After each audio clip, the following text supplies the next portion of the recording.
Tai va, prisimenant tą jų draugystės pradžią, tiesiog mačiau, kad jie yra vienos sielos ir kad jų ateitis bus gera, todėl ir šiandien noriu jiem prognozuoti į ateitį.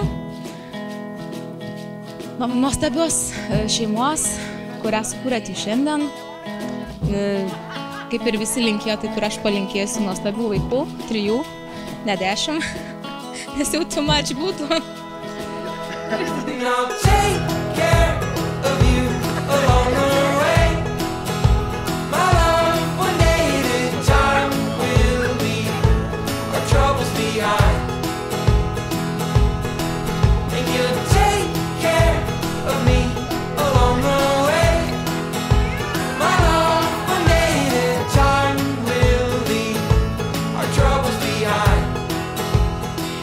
Ir tas meškis ant manau, kad turi širdį.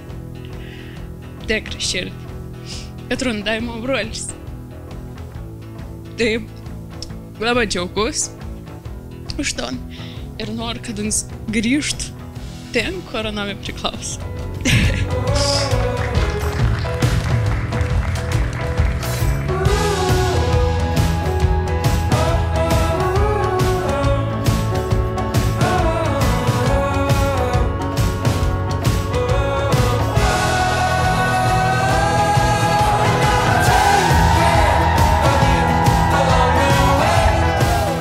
Dabar kažkaip sėdėjau ir galvojau, dar visai neseniai ėjom iš karaokės namo ir buvo hi haha, tai va, Vikinta dabar laisva, tai tai Jonas, hi haha.